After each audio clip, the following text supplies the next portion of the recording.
सोनम वांगचुक ने 27वें दिन भूख हड़ताल की खत्म। केंद्रीय मंत्री जेपी नड्डा ने पिलाया जूस। शिक्षा मंत्री धर्मेंद्र प्रधान के इस्तीफे तक जारी रहेगा जंतर मंतर पर आंदोलन।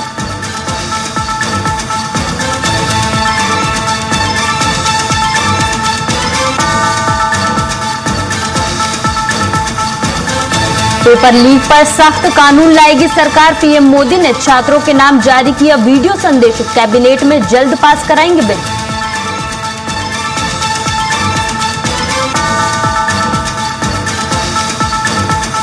पेपर लीक पर पीएम मोदी की प्रतिक्रिया पर सीएम साई ने की सराहना। सोशल मीडिया पर जताया समर्थन। छात्रों के हित में बताया बड़ा कदम।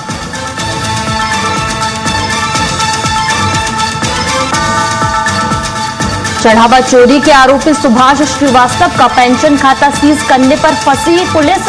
कोर्ट ने मांगा स्पष्टीकरण। सुभाष की अर्जी पर 27 जुलाई को होगी सुनवाई।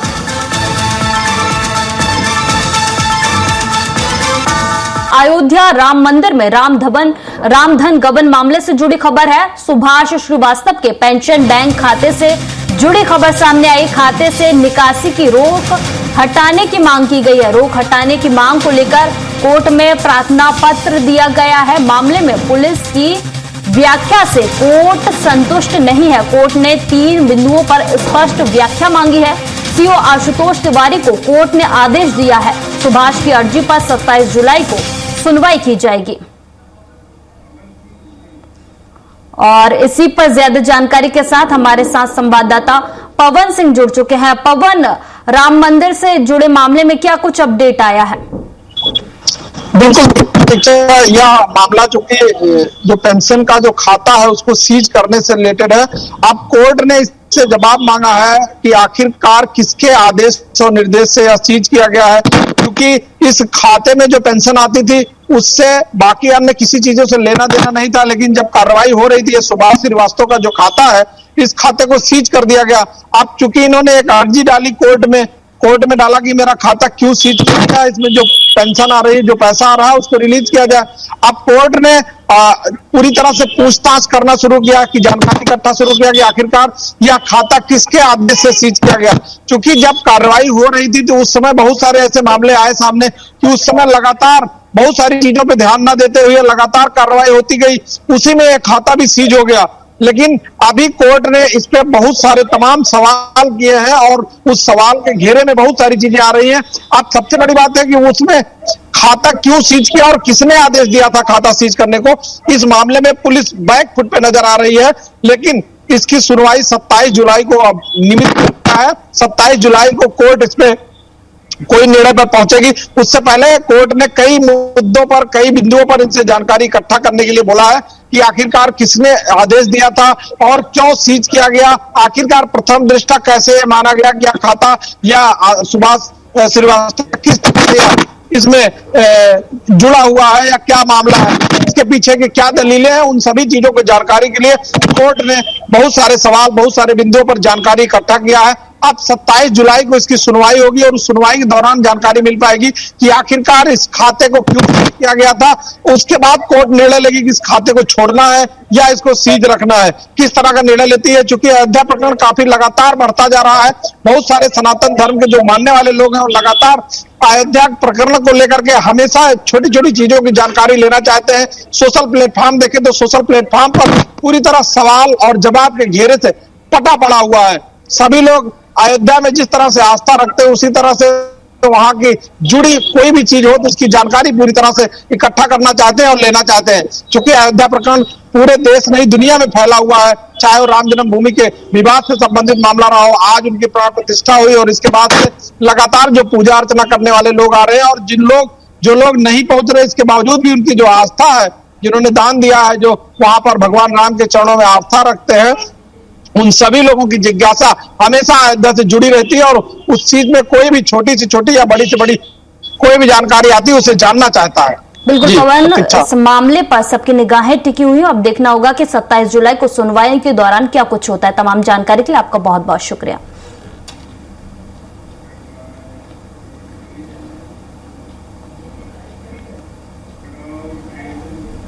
रामनगरी में 100 इलेक्ट्रिक बसें दौड़ेंगी। 22 करोड़ से बस डिपो बन रहा है। आशापुर में चार्जिंग स्टेशन बनेगा। इलेक्ट्रिक बसों को स्थायी डिपो मिलेगा। सार्वजनिक परिवहन को नई रफ्तार मिलने जा रही है। अगस्त 2025 में इसकी मंजूरी मिली थी और अब 22 करोड़ की लागत से अयोध्या में बस डिपो बन रहा है। बता दें कि रामनगरी अयोध्या में अब ई बसें दौड़ेंगी। इलेक्ट्रिक बसों को स्थायी डिपो दिया जाएगा। बता दें कि अगस्त 2025 में इसकी मंजूरी मिली थी और अब इस पर काम शुरू हो गया है।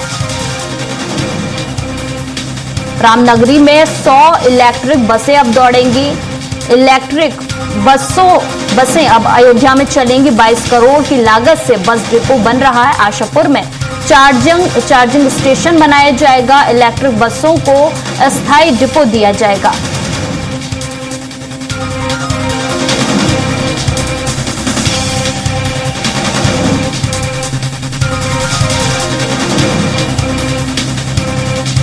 अयोध्या में पब्लिक ट्रांसपोर्ट को ये नई रफ्तार मिलने जा रही। 22 करोड़ की लागत से बस डिपो का निर्माण किया जा रहा है। बता दें कि लगभग 100 इलेक्ट्रिक बसें अब रामनगरी अयोध्या में चलेंगी। वहीं इलेक्ट्रिक बसों के लिए स्थायी डिपो का निर्माण भी किया जा रहा है और इसके साथ ही चार्जिंग स्टेशन भी बनाया जाएगा। लखनऊ में भाजपा प्रदेश अध्यक्ष पंकज चौधरी ने प्रेस कॉन्फ्रेंस में विपक्ष पर देश का माहौल खराब करने और युवाओं को गुमराह करने का आरोप लगाया। उन्होंने कहा कि सरकार हर विषय पर सदन में चर्चा के लिए तैयार है, लेकिन विपक्ष सदन नहीं चलने दे रहा। चौधरी ने कहा कि लोकतंत्र में संवाद से ही समाधान निकलता है। उन्होंने राहुल गांधी पर चर्चा से बचने और युवाओं को भ्रमित करने का आरोप लगाया। नीट पेपर लीक मामले में सरकार की सख्त कार्रवाई का जिक्र करते हुए कहा कि दोषियों पर कार्रवाई हुई और प्रधानमंत्री नरेंद्र मोदी ने फास्ट ट्रैक कोर्ट के निर्देश दिए हैं।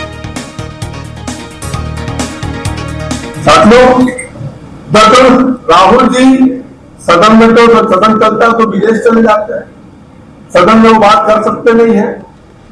सदन के सामने ना बात करके बल्कि वो कैमरे के सामने देश में राजनीति करके और जनता को भी और नौजवानों को हमारे गुमराह कर रहा है। इसलिए मैं मानता हूं कि उनको जो भी चर्चा चाहिए सरकार तैयार है, हम हर चर्चा के लिए तैयार है। रामपुर में मौलाना मोहम्मद अली जौहर यूनिवर्सिटी के 38 भवनों पर ध्वस्तीकरण कार्रवाई को लेकर सियासत तेज हो गई है। समाजवादी पार्टी का प्रतिनिधिमंडल आज जिलाधिकारी अजय कुमार द्विवेदी से मुलाकात कर ज्ञापन सौंपेगा। प्रतिनिधिमंडल के दौरे को लेकर पुलिस प्रशासन अलर्ट है। कलेक्ट्रेट को छावनी में तब्दील कर दिया गया है। जौहर यूनिवर्सिटी और प्रमुख चौराहों पर भारी पुलिस बल तैनात किया गया है। कई जगह बैरिकेडिंग भी की गई है। बता दें कि जौहर यूनिवर्सिटी पर ध्वस्तीकरण के आदेश दिए गए हैं और इसे लेकर सपा प्रतिनिधिमंडल रामपुर पहुंचा है और आज डीएम से ये प्रतिनिधिमंडल मुलाकात करेगा और ज्ञापन सौंपेगा।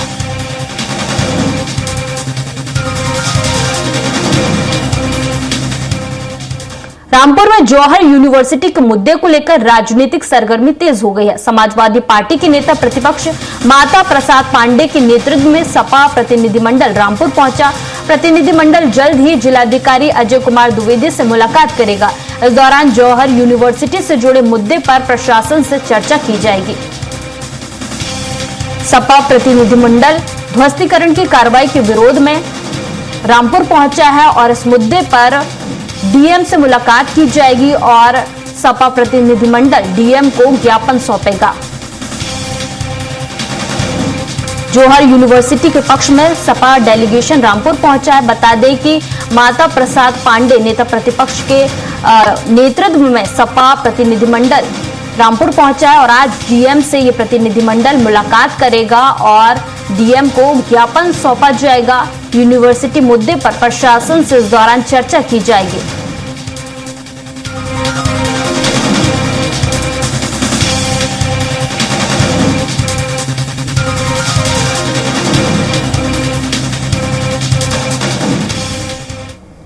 बहराइच के रूपईडीह स्थित भारत नेपाल सीमा पर एसएसबी और पुलिस ने संयुक्त कार्रवाई में प्रतिबंधित संगठन वारिस पंजाब देश से जुड़े वांछित आरोपी विक्रमजीत सिंह को गिरफ्तार किया। वे 2023 के अजनाला थाना हमले के मामले में वांछित था और नेपाल में फर्जी पहचान से रह रहा था। जांच में उसके साथ एक अमेरिकी नागरिक मनवीर सिंह ढिल्लों और 3 स्थानीय मददगार भी हिरासत में लिए गए। मनवीर की अमेरिकी नागरिक पत्नी और बच्चे को वैध दस्तावेज मिलने पर प्रवेश की अनुमति दी गई। सभी आरोपियों से एसएसबी, पुलिस, आईबी और इमिग्रेशन की टीमें संयुक्त पूछताछ कर रही हैं।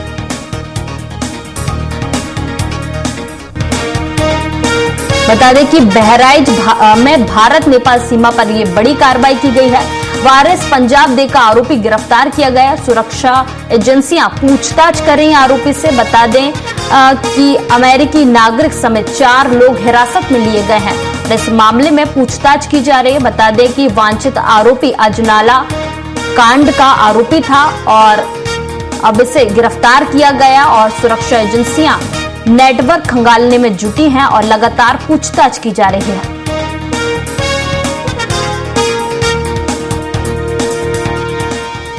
दिल्ली के जंतर मंतर पर अपनी मांगों को लेकर शांतिपूर्ण प्रदर्शन कर रहे छात्रों पर हुए लाठीचार्ज के विरोध में कुशीनगर में जन अधिकार पार्टी ने प्रदर्शन किया।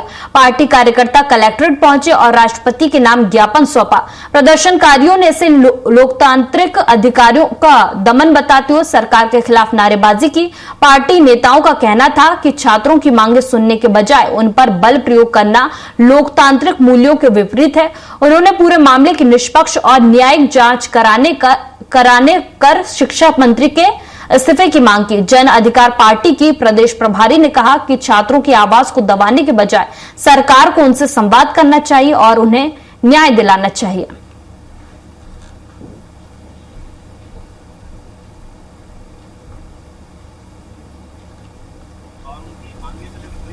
मुहिम राष्ट्रपति महोदय को एक ज्ञापन दिया गया और उसमें यह मांग किया गया कि जो भी छात्र प्रदर्शन किए हैं उन पर जो लाठी चार्ज हुआ है, जो भी लाठी चार्ज किया है उसको चिन्हित कर उस पर उचित कार्रवाई हो और जो भी छात्रों पे मुकदमे हुए हैं वो मुकदमे वापस लिए जाए बिना किसी शर्त और जो छात्रों की मांग है वो हर हाल में उन छात्रों की मांगे पूरी हो बिना शर्त। लखनऊ में केंद्रीय शिक्षा मंत्री धर्मेंद्र प्रधान के इस्तीफे की मांग को लेकर भीम आर्मी से जुड़े छात्रों और पदाधिकारियों ने बाबा साहब भीमराव अंबेडकर प्रतिमा स्थल पर प्रदर्शन किया। प्रदर्शन के मद्देनजर मौके पर भारी संख्या में पुलिस बल तैनात रहा। प्रदर्शन के दौरान पुलिस ने कई छात्र नेताओं और पदाधिकारियों को हिरासत में ले लिया। बाद में सभी प्रदर्शनकारियों को इको गार्डन भेज दिया गया। पूरे घटनाक्रम के दौरान इलाके में सुरक्षा व्यवस्था कड़ी रही और पुलिस ने स्थिति पर लगातार नजर बनाए रखी।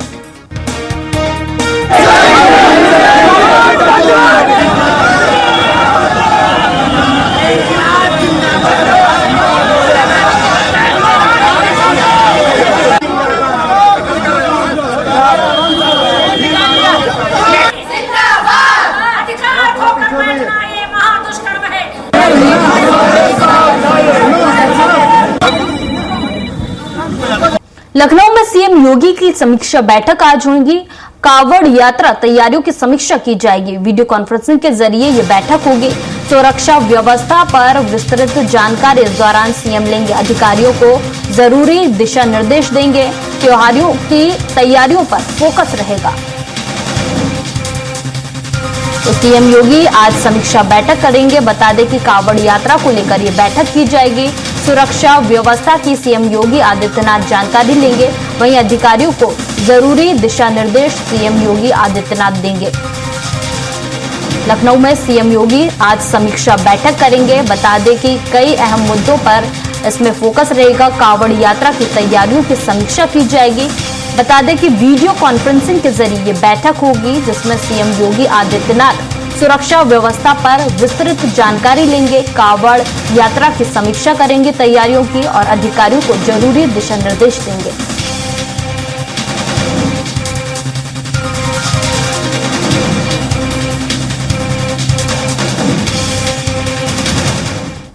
गुरुग्राम में भाजपा की 2 बड़ी बैठकें होने जा रही हैं। सीएम सैनी समेत नेता मौजूद रहेंगे। संगठनात्मक मुद्दों पर इस दौरान मंथन किया जाएगा।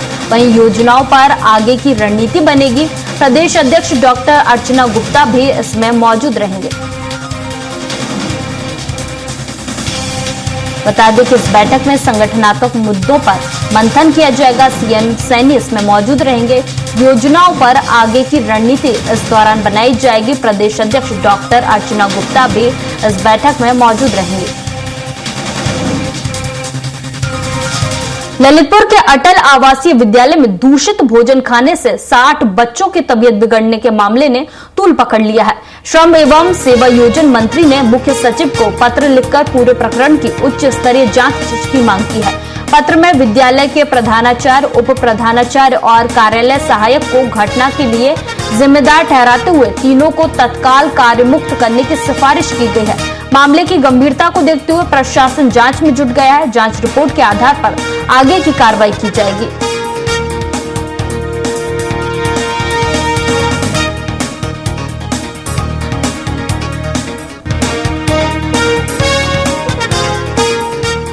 खबर गोंडा से, जहां घाघरा नदी खतरे के निशान से ऊपर बह रही, तटवर्ती इलाकों में बाढ़ की चिंता बढ़ गई है। प्रशासन अलर्ट है और राहत बचाव की तैयारी तेज कर दी गई है। संवेदनशील गांवों में नजर रखी जा रही, लोगों से सतर्क रहने की अपील की गई है। गोंडा में घाघरा नदी खतरे के निशान के ऊपर बह रही है, इसे लेकर प्रशासन अलर्ट हो गया है। बता दें कि संवेदनशील गांवों पर नजर रखी जा रही, वहीं लोगों से सतर्क रहने की अपील की गई है।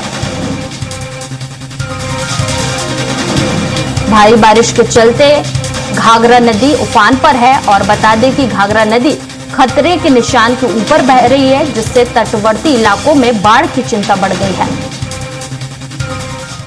अमरोहा में एक कैमरामैन से 3 बहनों की शादी का मामला लगातार चर्चा का विषय बना हुआ है। अब इस विवाद पर तीनों बहनों ने सोशल मीडिया पर वीडियो जारी कर अपनी सफाई दी है। बहनों ने कहा कि उन्होंने अपनी मर्जी और प्यार के चलते विकास से शादी की है और वे अपने फैसले से पूरी तरह खुश हैं। उनका कहना है कि विकास ने मुश्किल समय में उनका साथ दिया और उनके लिए वही सबसे बड़ा सहारा है। बहनों ने बताया कि परिवार ने बड़ी बहन के लिए सरकारी नौकरी वाले युवक का रिश्ता देखा था, लेकिन वे विकास के साथ ही अपना जीवन बिताना चाहती थी। उन्होंने सोशल मीडिया पर व्यूज और लोकप्रियता के लिए शादी करने के आरोपों को सिरे से खारिज किया। बहनों का कहना है कि उनके वीडियो पहले से ही लाखों लोग देखते रहे हैं और शादी का सोशल मीडिया से कोई संबंध नहीं। उन्होंने समाज से अपील की कि उनके निजी फैसले का सम्मान किया जाए और उनके रिश्ते को स्वीकार किया जाए।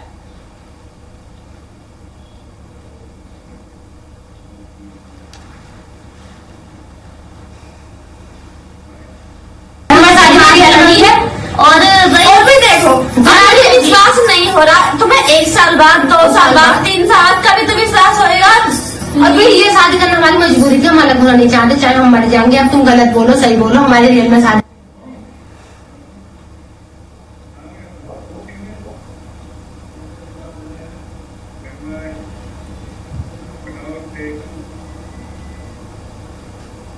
बहराइच के थाना विशेश्वरगंज क्षेत्र में युवक ने अपनी मां पर कुल्हाड़ी से ताबड़तोड़ हमला कर उसकी हत्या कर दी। वहीं मृतका के पति ने बताया कि उनका पुत्र घर और खेत के कामों में हाथ नहीं बटाकर ज्यादातर समय घर से बाहर घूमता रहता था। बताया जा रहा है कि मृतका घर आए अपने पिता को चाय देने जा रही थी। इसी दौरान पीछे से बेटे ने कुल्हाड़ी से उनकी पीठ पर वार कर दिया। इस दौरान बचाने पहुंचे लोगों को भी आरोपी ने कुल्हाड़ी लेकर दौड़ा लिया। फिलहाल पुलिस ने शव को कब्जे में लेकर पोस्टमार्टम के लिए भेज दिया है और आरोपी को हिरासत में लेकर कार्रवाई में जुट गई है। बहराइच से दिल दहलाने वाला मामला सामने आया, जहां पर कलयुगी बेटे ने अपनी मां को मौत के घाट उतार दिया। आरोपी ने कुल्हाड़ी से वार कर मां की हत्या कर दी। फिलहाल पुलिस ने आरोपी को हिरासत में चाय बनाई मलकिन हमारे अपने बाप का वही घर से ये नहीं के घरे चाय दे आई और वहाँ वही घर से निकला साहब, इधर से चाय दे पियाए जात रहे, वही रास्ता में मार दी साहब। तो कोई पुराना विवाद है? किससे पुराना विवाद साहब यही कुछ रहा कि खाना खात रहा कि ढंग से नाय बनाया हुआ है। इस बुलेटिन में इतना ही। आप देखते रहिए